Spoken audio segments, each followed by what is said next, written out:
नहीं, अपन तो अपने घर में थोड़ी ना रखते हैं। सब थोड़ी देर प्लीज शांत हो जाइए।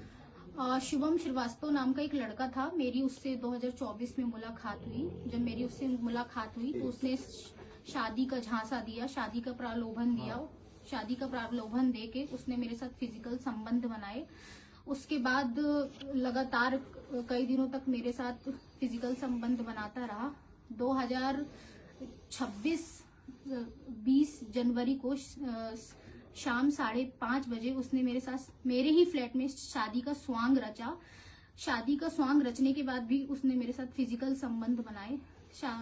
जब मैंने बोला कि जो आपने फ्लैट में शादी की है उसको रजिस्टर करवाओ कोर्ट में जाके या नगर निगम में जाके, उसने मेरे को मना किया और उसने बोला मेरी फरवरी में ऑलरेडी शादी लगी है किसी जज से और तुमने कुछ भी करने की कोशिश की, मैं तुम्हारे और तुम्हारे परिवार को जान से मार डालूंगा।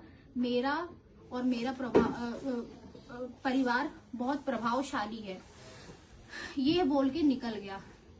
परसों मैं थाना गई 23 तारीख को। थाना में मैं 3-4 घंटे बैठी रही, मेरी कोई कार्यवाही नहीं की गई। मुझे बोल दिया गया कि कोई एसआई मैम और टीआई सर नहीं आएंगे। कल सुबह मैं 11 बजे थाना गई, मेरे को वहां एक एसआई मैम मिली। एसआई मैम से मैंने सब कुछ बताया। एसआई मैम बोली कि एक काम करो, तुम मुझसे शादी ही कर लो, मैं तुम्हें उसके पापा और मम्मी से मिलवा देती हूँ। यह बोलकर एसआई मैम उसके पापा और मम्मी से मिलवाई। उसके पापा और मम्मी मेरे से दिन में मिले। जब वो उसके पापा मम्मी मेरे से दिन में मिले, मेरे को उनके ऊपर कुछ डाउट हुआ।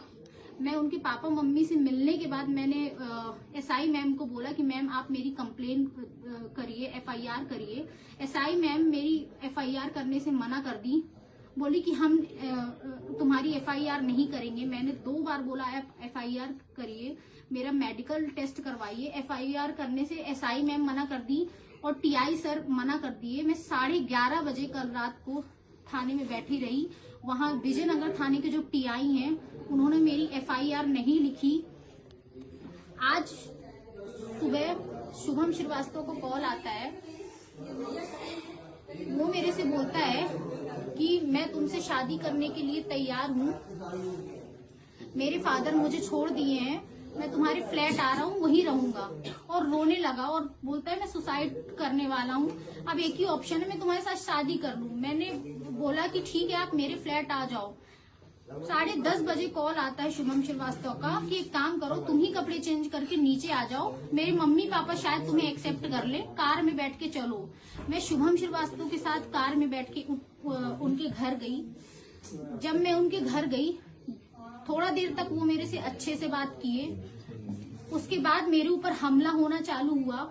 मेरे को उनकी बहन ने बहुत मारा, उनकी माँ ने बहुत मारा, उनके पापा ने गन उठाया, गन फायरिंग की और मेरे सिर में गन रख के बोला कि एक स्टैम्प पेपर में लिख के दो कि मैं शुभम श्रीवास्तव से मेरा कोई मतलब नहीं है, मेरा कोई वास्ता नहीं है, मैं कोई एफआईआर नहीं चाहती हूँ। ये सब चीजें उन्होंने लिखवाने की कोशिश की एक कागज में। उसके बाद कार में शुभम श्रीवास्तव की मम्मी और उसकी बहन उसी कार में मेरे को। शुभम श्रीवास्तव के पापा का नाम विनोद श्रीवास्तव है, और माँ का नाम छाया श्रीवास्तव, और बहन का नाम सृष्टि श्रीवास्तव। ये लोग सब लोग आपको उठा के लेकर आए जी।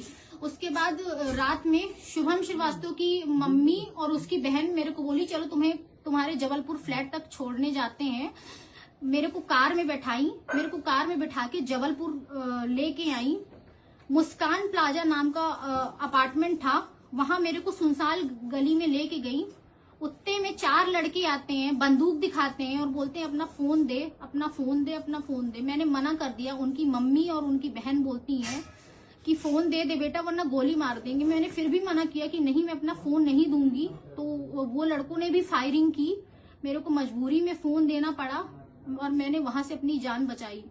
फिर जान बचाकर मेरे को एक जगह नोटरी करवाने लेके गई, मेरे को पता नहीं वो जगह। फिर उसके बाद मैं यहाँ ये मैम के यहाँ आई तो ये मैम ने मेरे को समझा और बोला कोई जोर जबरदस्ती नहीं और इन्होंने मेरी मदद की। तो आज अभी आप क्या चाहते हैं? अभी मैं FIR चाहती हूँ और मेरा आप मेडिकल कितने दिन होना से चाहिए। FIR के लिए घूम रहे सर हैं? मैं 2 दिन से घूम रही हूँ, मेरी कोई FIR नहीं लिख रहे। पुलिस आपकी बिल्कुल नहीं सुन बिल्कुल रही नहीं, है। वहाँ की TI तैयार ही नहीं है FIR लिखने के लिए। आपके साथ भी तो एक इंसिडेंस हुआ ना? जी, जब मैंने इनको सामने कांटेक्ट किया, इन्होंने किसी नंबर से मुझे कांटेक्ट किया कि मेरा मोबाइल नहीं चल रहा है, तो मैं इसी नंबर से कॉल करूंगी तुझे, ठीक है। उसके बाद ना बहुत देर तक इससे कोई कांटेक्ट नहीं हुआ, तो मुझे डाउट हुआ कि कुछ हो तो नहीं गया। मैंने उस नंबर पर दोबारा कांटेक्ट किया, तो इसने बोला कि मैं सेफ नहीं हूँ, मेरे ऊपर अटैक्स हुए हैं और तेरे को भी थ्रेट्स मिले थे अटैक्स के लिए, तो तू किसी तरीके से ना विजयनगर थाना चला जा, ठीक है। तो मैंने 112 डायल किया, 112 डायल किया तो उसमें कुछ पुलिस पर्सनल्स आए, ठीक है। उन्होंने मुझसे पूछा क्या हुआ है, मैंने उनको बताया तो वो सिर्फ हंस रहे थे और बोल रहे थे ऐसा होता रहता है। उन्होंने मुझे यहाँ तक छोड़ा नहीं, इसकी लोकेशन पे ड्रॉप नहीं किया और मुझे विजयनगर थाना ड्रॉप किए और वो अंदर तक ले गए, और उस थाने में सिर्फ 3 पुलिस पर्सनल थे। और वहाँ मैंने बोला कि मेरी बहन के पास आप ड्रॉप कर दीजिए, मैं भी सेफ नहीं हूँ और वो भी सेफ नहीं, वो मुझे अपनी लोकेशन दी है, मेरे को उसके पास जाना है। वहाँ पे कोई भी मुझे रिप्लाई ही नहीं कर रहे थे, बोल रहे थे कि आपका मैटर है, आप जानो।